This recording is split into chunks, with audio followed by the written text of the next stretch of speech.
నమస్కారం చిక్కోలు హృదయ స్పందన న్యూస్ కి స్వాగతం. నేను సతీష్. ముందుగా వార్తలను వివరాలు చూద్దాం. శ్రీకాకుళం జిల్లా టెక్కలి, నందిగాం, నరసన్నపేట, లావేరు జాతీయ రహదారులపై రాత్రి వేళల్లో ఆగి ఉన్న వాహనదారులను బెదిరించి నగదు, మొబైల్ ఫోన్లు దోచుకుంటున్న ముఠాను అరెస్టు చేసినట్లు జిల్లా ఎస్పీ కేవి మహేశ్వర్ రెడ్డి తెలిపారు. ఈ మేరకు శుక్రవారం జిల్లా పోలీస్ కార్యాలయంలో నిర్వహించిన పత్రికా సమావేశంలో ఆయన కేసు వివరాలను మీడియాకు వివరించారు. నిందితులు అందరూ రాజస్థాన్ రాష్ట్రంకు చెందినవారు అయినప్పటికీ శ్రీకాకుళం జిల్లాలో కోస్తా ప్రాంతంలో టెంట్లతో నివాసం ఏర్పాటు చేసుకుని రాత్రి వేళలో నేరాలకు పాల్పడుతున్నట్లు ఎస్పీ వెల్లడించారు. బయట ప్రదేశాలలో పార్కింగ్ చేసిన ద్విచక్ర వాహనాలను కూడా దొంగతనం చేస్తున్నట్లు తెలిపారు.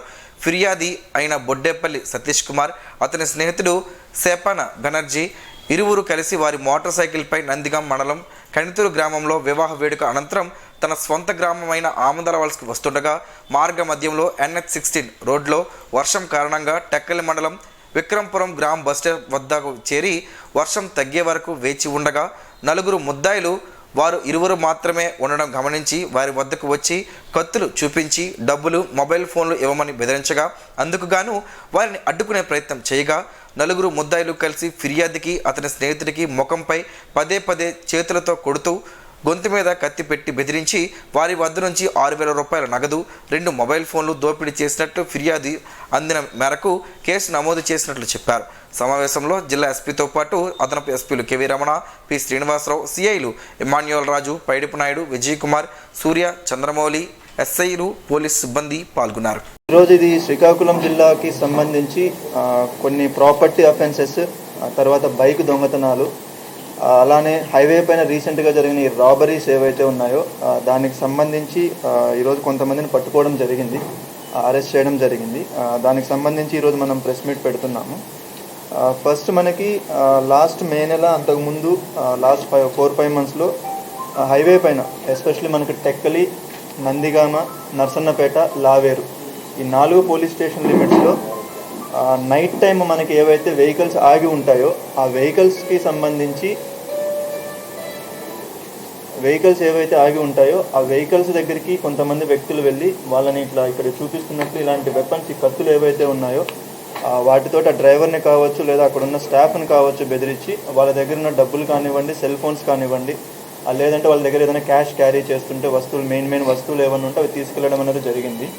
సో దానికి సంబంధించి టోటల్గా ఈరోజు మనము 4 వ్యక్తులను అరెస్ట్ చేశాం. బంగారం పవార్ అని చెప్పి ఈయనది కూడా రాజస్థాన్, సో ఈయనకు కూడా 21 ఇయర్స్. తర్వాత సుధీర్ పవార్ అని చెప్పి ఈయనకు 19 ఇయర్స్, ఈయన కూడా రాజస్థాన్ స్టేట్. ఇంకొకరు మైనర్ ఉన్నారు, అంటే 18 సంవత్సరాల కన్నా తక్కువ వయసు ఉన్న ఆయన ఉన్నారు, ఆయన కూడా రాజస్థాన్కి సంబంధించిన వాళ్ళు. వీళ్ళందరూ ఏంటంటే కొద్ది రోజుల ముందు మనకి శ్రీకాకుళంకి వచ్చేసి ఇక్కడ సెటిల్ అయిపోయి ఉన్నారు. వీళ్ళు మనకి హైవేకి దూరంగా కొంచెం ఒక 10 కిలోమీటర్ డిస్టెన్స్లో, ఫర్ ఎగ్జాంపుల్ వీళ్ళు ఉన్నది వచ్చి మనకి కోస్తా అన్న ఏరియా ఏదైతే రణస్థలం లిమిట్స్లో ఉందో అక్కడ టెంట్స్ వేసుకొని ఉంటారు వీళ్ళు ఏంటంటే మనకి విలేజెస్కి వెళ్ళి బట్టలు అమ్మడం కావచ్చు, లేదంటే ప్లాస్టిక్ వస్తువులు ఉంటాయి కదా, ఇవి అమ్మడం కావచ్చు చేస్తూ వాళ్ళు డైలీ జీవన విధానం ఉంటుంది. బట్ నైట్ టైం వెళ్ళి ఇలా హైవే పైన బెదిరించి ఇది తీసుకోవడం అనేది జరుగుతుంది. సో టోటల్గా వీళ్ళు మన లిమిట్స్లోనే లాస్ట్ ఒక 4 మంత్స్లో కలిపి 6 అఫెన్సెస్ చేశారు. హైవే పైన దొంగతనాలు కావచ్చు లేదా రాబరీకి సంబంధించి 6 అఫెన్సులు చేశారు వీళ్ళు. ఇవి కాకుండా వీళ్ళ టీం, ఇంకొక టీం కూడా మనకు ఒడిస్సాలో ఉంది అని తెలిసింది. సో అక్కడ పోలీసుకి కూడా అది ఇన్ఫామ్ చేసాం, వాళ్ళు కూడా అది అరెస్ట్ చేయడం అనేది జరుగుతుంది దానికి సంబంధించి కూడా. సో ఈ టీం మనకి ఈ కేసుకి సంబంధించి CCS టీం కావచ్చు లేదా టెక్కలి టీం కావచ్చు, టెక్కలి స్టేషన్ టీం, సో ఆ టీం వర్క్ చేసి దీనిపైన వీళ్ళు పట్టుకోవడం జరిగింది. ఇందులో ఇంకొక ముద్దాయి అరెస్ట్ కావాల్సి ఉంది, అతను దొరకలేదు మనకి, అతన్ని ఫర్దర్గా మనం అరెస్ట్ చేయడం జరుగుతుంది. సో దానికి సంబంధించి రీసెంట్గా జరిగిన ఒక కేసుకి సంబంధించి మాత్రమే మనకు ప్రాపర్టీ రికవర్ అయింది. మిగిలిన 5 కేసెస్లో ఇంకా అవ్వలేదు, అది కూడా చేయవలసి ఉంది, అది కూడా చేస్తాం మనం. దాంతోపాటు వాళ్ళు యూజ్ చేసిన ఈ వెపన్స్, కత్తులు ఏవైతే ఉన్నాయో అవి కూడా మనం ఇక్కడ. శ్రీకాకుళం నియోజకవర్గ ప్రజల కోసం ఎమ్మెల్యే గుండు శంకర్ నిర్వహిస్తున్న ప్రజా దర్బార్కు ప్రజల నుంచి అనూహ్య స్పందన లభిస్తోంది. నియోజకవర్గం నలుమూలల నుంచి వివిధ వర్గాల ప్రజలు నియోజకవర్గంలోని గారా, శ్రీకాకుళం రూరల్ మండలం, శ్రీకాకుళం నుంచి పెద్ద ఎత్తున ప్రజలు విశాఖ ఏ కాలనీలోని ఎమ్మెల్యే కార్యాలయానికి చేరుకుని వినతులను శుక్రవారం అందజేశారు. ప్రతి ఒక్కరి సమస్యలను అధికారులతో చర్చించి పరిష్కార మార్గం చూపిస్తామని శంకర్ అన్నారు. కూటమి పాలనలో అందరికీ సమన్యాయం జరుగుతుందని తెలిపారు. ముఖ్యంగా గత 5 ఏళ్లలో నిరుద్యోగ యువతకు ఉపాధి ఉద్యోగ అవకాశాలు కల్పించకపోవడంతో పెద్ద ఎత్తున నిరుద్యోగుల నుంచి దరఖాస్తులు అందుతున్నాయని తెలిపారు. అలాగే గ్రామాల్లో పారిశుద్ధ్యం, విద్యుత్, డ్రైన్లు, సాగునీరు తదితర మౌలిక సదుపాయాల కల్పనకు సంబంధించి వినతులు అందుతున్నాయని, వాటిని పరిశీలించి సంబంధిత అధికారులతో చర్చించి పరిష్కరించే దిశగా చర్యలు చేపడుతున్నామని ఎమ్మెల్యే తెలిపారు. రాష్ట్రంలో కూటమి ప్రభుత్వ పాలనలో సంక్షేమం, అభివృద్ధి సమాంతరంగా నిర్వహిస్తున్నామని, గత కొద్ది నెలల్లోనే ప్రజాప్రభుత్వంగా ప్రజలతో మన్నలను అందుకున్నామని వివరించారు. రాష్ట్రంలో గతంలో ఎన్నడూ లేని విధంగా రాష్ట్రంలో అన్ని వర్గాల అభివృద్ధికి, అభ్యున్నతికి ప్రాధాన్యతనిస్తూ ముందుకు సాగుతున్నామని శంకర్ వివరించారు. ఇల్లు కావాలని పెద్ద ఎత్తున వినతులు అందుతున్నాయని, రాష్ట్ర మంత్రి దృష్టికి సమస్యను తీసుకెళ్లి ఒక ప్రణాళిక రూపొందిస్తామని చెప్పారు. ఈ కార్యక్రమంలో టీడీపీ నాయకులు, కార్యకర్తలు, ప్రజలు పెద్ద ఎత్తున పాల్గొన్నారు. ప్రత్యక్ష దైవం ఆరోగ్య ప్రదాత ఉషా పద్మిని ఛాయ సమేత శ్రీ సూర్యనారాయణ స్వామి వారికి వైభవంగా అర్చకులు ఈ రోజు కళ్యాణం నిర్వహించారు. రోజు ఉదయం 8 గంటలకు జ్యేష్ఠ శుద్ధ ఏకాదశిని పురస్కరించుకుని స్వామివారికి కళ్యాణం నిర్వహించినట్లు ఆలయ ప్రధాన అర్చకులు ఇప్పిలి శంకర్ శర్మ తెలిపారు. మంగళ వాయిద్యాల నడుమ ప్రారంభమైన స్వామివారి కళ్యాణ వేడుక శాస్త్రోక్తంగా వైభవంగా జరిగిందని ఆలయ కార్యనిర్వహణ అధికారి ఎర్రంశెట్టి భద్రాజీ తెలిపారు.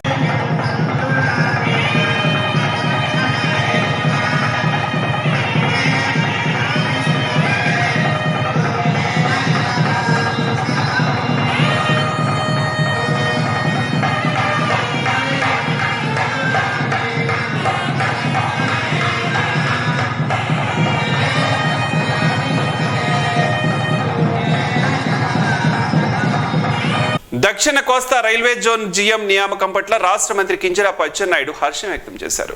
ప్రధానమంత్రి నరేంద్ర మోడీకి, రైల్వే శాఖ మంత్రి అశ్విని వైష్ణవ్కి, ముఖ్యమంత్రి నారా చంద్రబాబు నాయుడుకు, కేంద్ర పౌర విమానయాన శాఖ మంత్రి కింజరాపు రామ్మోహన్ నాయుడుకు మంత్రి అచ్చెన్నాయుడు ఈ సందర్భంగా ఒక ప్రకటనలో కృతజ్ఞతలు తెలిపారు. ఉత్తరాంధ్ర ప్రజల చిరకాల స్వప్నం దక్షిణ కోస్తా రైల్వే జోన్కు మరో ముందడుగు పడిందని కింజరాపు అచ్చెన్నాయుడు పేర్కొన్నారు. కూటమి ప్రభుత్వం ఏర్పాటు అయిన తర్వాత విశాఖ కేంద్రంగా రైల్వే జోన్ ఏర్పాటు శరవేగంగా సాగుతుందని, అందులో భాగంగా రైల్వే జోన్కు తొలి జీఎంగా సందీప్ మాథూర్ను కేంద్ర ప్రభుత్వం నియమించడం హర్షణీయమన్నారు. జోన్ ఏర్పాట్లలో అత్యంత కీలకమైన చర్యగా భావిస్తున్నట్లు పేర్కొన్నారు. పరిపాలన అనుమతులు, పనులు వేగవంతం అయ్యేందుకు ఇది ఉపకరిస్తుందని తెలిపారు. రైల్వే జోన్ సేవలు పూర్తి స్థాయిలో అందుబాటులోకి తెచ్చేందుకు ప్రధానమంత్రి నరేంద్ర మోదీ, ముఖ్యమంత్రి నారా చంద్రబాబు నాయుడు, కేంద్ర పౌర విమానయాన శాఖ మంత్రి కింజరాపు రామ్మోహన్ నాయుడు ప్రత్యేక శ్రద్ధ తీసుకుంటున్నారని అన్నారు. విశాఖ రైల్వే జోన్పై గజెట్ నోటిఫికేషన్ త్వరలో ఇచ్చేలా ప్రభుత్వం ప్రత్యేక కృషి చేస్తుందని, దీనివలన ఉత్తరాంధ్ర జిల్లాలకు మరింత అభివృద్ధి సూచికలు రానున్నాయని పేర్కొన్నారు. బక్రీద్ పండుగను మత సామరస్యానికి ప్రతీకగా, కుల మతాలకు అతీతంగా సోదరభావంతో శాంతియుతంగా నిర్వహించుకోవాలని జిల్లా ఎస్పీ కేవి మహేశ్వర్ రెడ్డి శుక్రవారం పిలుపునిచ్చారు. ఈ సందర్భంగా జిల్లా ఎస్పీ ముస్లిం సోదరులకు బక్రీద్ పండుగ శుభాకాంక్షలు తెలిపారు. బక్రీద్ పండుగ సందర్భంగా ఎటువంటి అవాంఛనీయ సంఘటనలు జరగకుండా సంబంధిత పోలీసు అధికారులు ముందస్తు భద్రతా చర్యలు చేపట్టాలని అధికారులను ఆదేశించినట్లు తెలిపారు.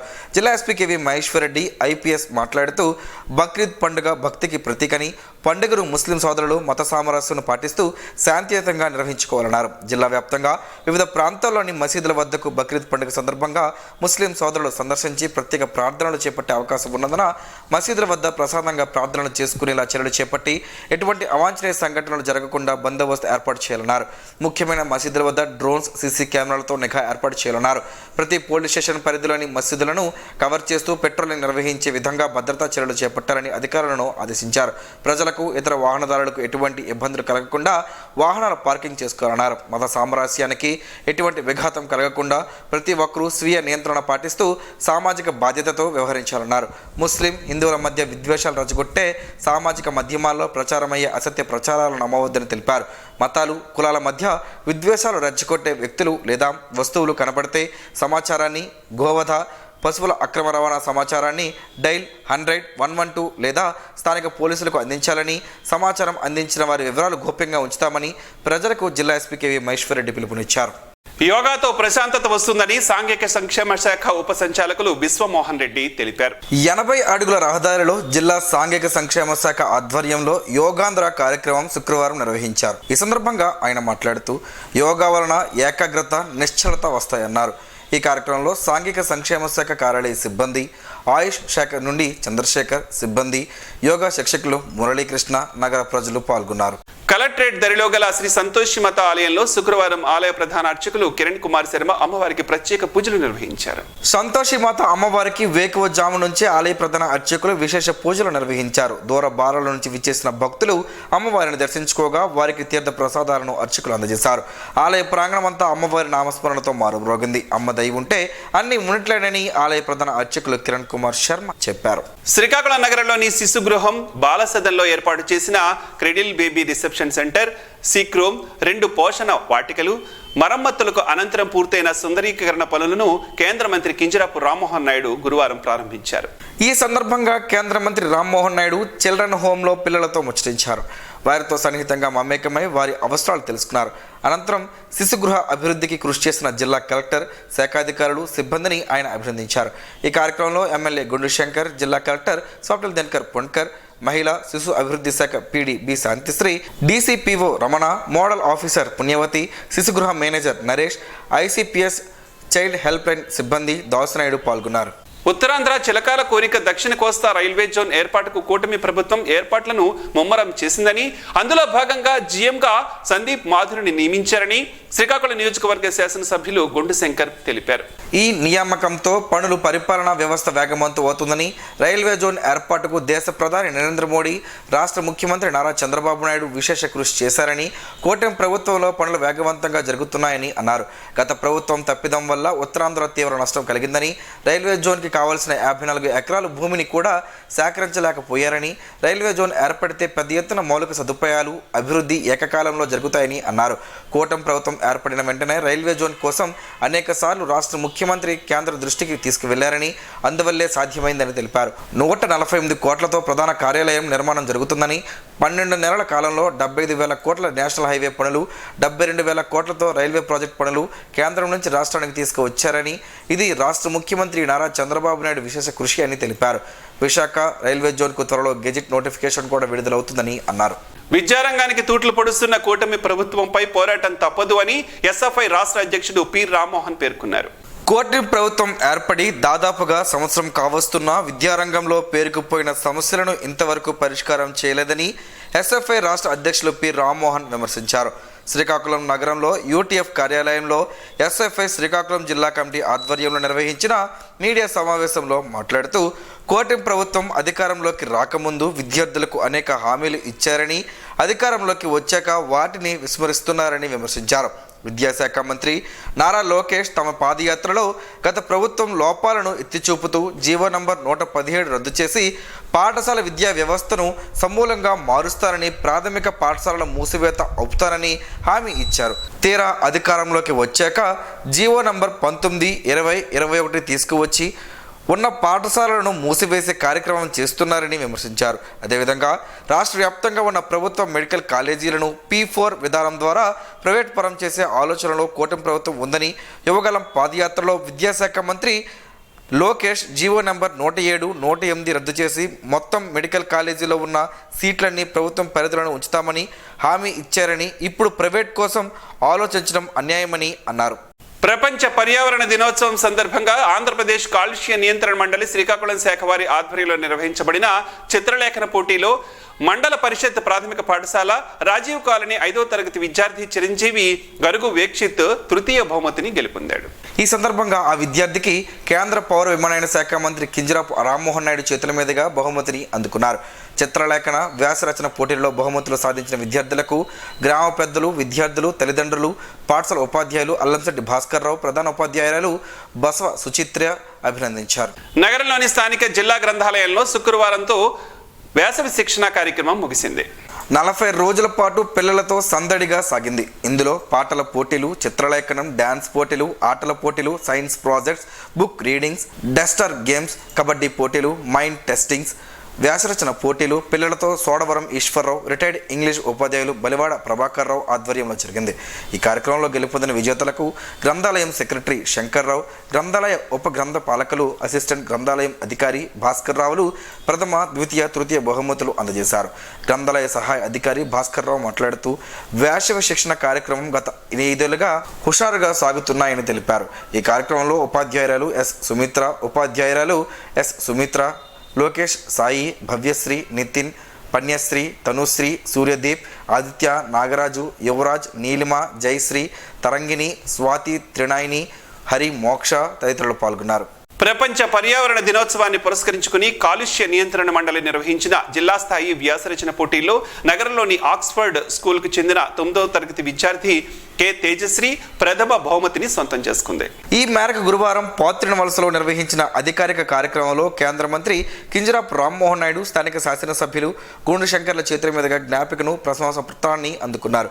ఈ సందర్భంగా తేజశ్రీని స్థానిక తెదేపా సీనియర్ నాయకులు విభూది సూరిబాబు ప్రత్యేకంగా అభినందించారు.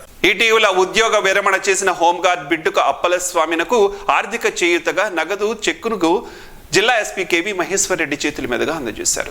శ్రీకాకుళం జిల్లా హోంగార్డ్ విభాగంలో హోంగార్డ్గా విధులు నిర్వర్తిస్తూ బిడ్డిక అప్పలస్వామి గత నెలలో ఉద్యోగ విరమణ పొందగా సహచర హోంగార్డ్ ఉద్యోగులు ఆర్థిక సహాయంగా స్వతహాగా ఇచ్చిన సుమారు 4.03 లక్షల నగదు చెక్కును శుక్రవారం జిల్లా పోలీస్ కార్యాలయంలో జిల్లా ఎస్పీ అందజేశారు. హోంగార్డ్ కుటుంబానికి సహచర హోంగార్డులు బాసటగా నిలిచి వారి ఒక్కరోజు గౌరవ వేతనాన్ని స్వచ్ఛందంగా ఇవ్వడం హర్షణీయమన్నారు. ఎటువంటి సమస్య అవసరం ఉన్న ఎడల పోలీస్ శాఖ అండగా ఎల్లవేళలా తోడుగా ఉంటుందన్నారు. సమస్యలు ఉన్నా నేరుగా తమను సంప్రదించవచ్చునని ఎస్పీ భరోసా కల్పించారు. ఈ కార్యక్రమంలో DSP Seshadri, AO CH Gopinath, RI K Narasingarao, ఆర్ఎస్ఐలు హరినాథ్, హోంగార్డ్ కుటుంబ సభ్యులు ఉన్నారు. ప్రపంచ క్లబ్ ఫుడ్ దినోత్సవం సందర్భంగా శ్రీకాకుళం నగరంలోని జిల్లా సర్వజన ఆసుపత్రిలోని డిస్ట్రిక్ట్ ఇంటర్వెన్షన్ సెంటర్లో ప్రపంచ క్లబ్ ఫుడ్ దినోత్సవం జరిగింది.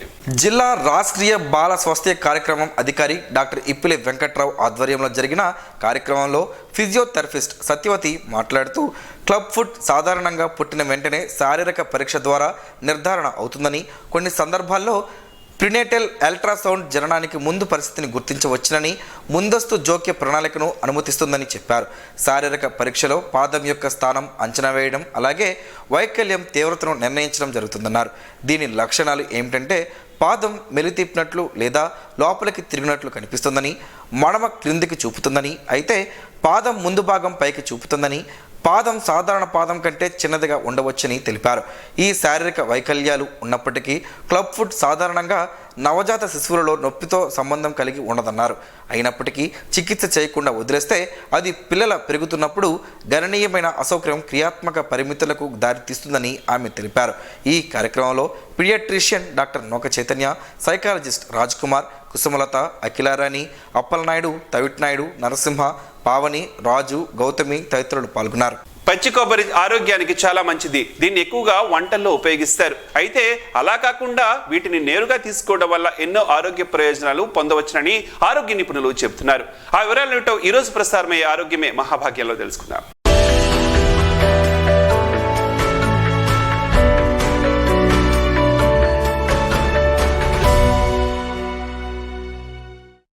కొబ్బరి బొండాలు ఆరోగ్యానికి ఎంతో మేలు చేస్తాయి. కొబ్బరి బొండం నీటిలో ఎన్నో పోషకాలు ఉంటాయి. అయితే నీటిని తాగిన తర్వాత అందులో ఉండే లేత కొబ్బరిని కొందరు తింటారు. అలాగే టెంకాయలు కొట్టినప్పుడు వచ్చే కొబ్బరిని కూడా చాలామంది ఇష్టంగా తింటారు.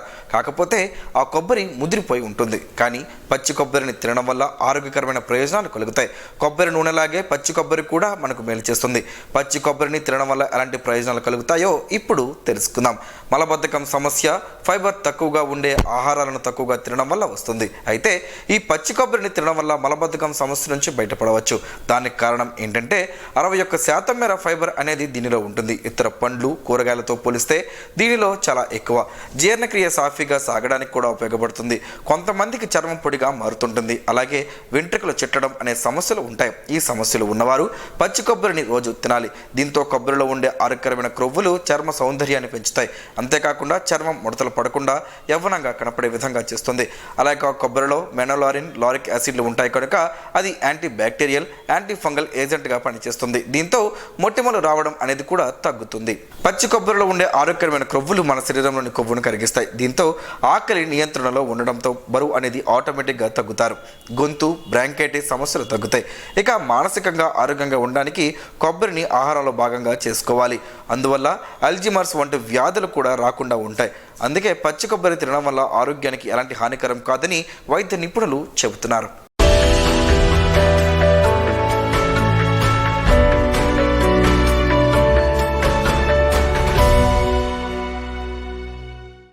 ఈ రోజు వార్తల్లో మంచి మాటను విందాం, ఆచరిద్దాం. స్ఫూర్తిని కలిగించే మహనీయుల మాటలోంచి ఈరోజు. జీవనం గమనం గమ్యం. నాగలి భుజాన వేసుకుని పొలానికి వెళ్ళే ప్రతి రైతు బువ్వను దున్ని తెస్తాడు. హృదయంలో చింతించిన ప్రతి ఋషి అనుభూతిని కని తెస్తాడు. చరిత్ర సృష్టించిన వారికి చరిత్ర రాసే సమయం ఉండదు. సత్యం అనుభూతి చెందేవారికి ఆ అనుభూతి వ్యక్తీకరించడానికి మాటలు ఉండవు. ఓం శ్రీ గాయత్ర్యై నమః. ఈ వార్తలు ఇంతటితో సమాప్తం. చూస్తూనే ఉండండి స్పందన న్యూస్, మీ మాటే మా బాట. స్పందన టీవీ ప్రేక్షకుల కోసం స్పందన న్యూస్ ను యూట్యూబ్ లో అందుబాటులో ఉంచడమైంది. STV స్పేస్ స్పందన అని టైప్ చేసి మీకు అనుకూలమైన సమయాల్లో న్యూస్ ని వీక్షించవచ్చు.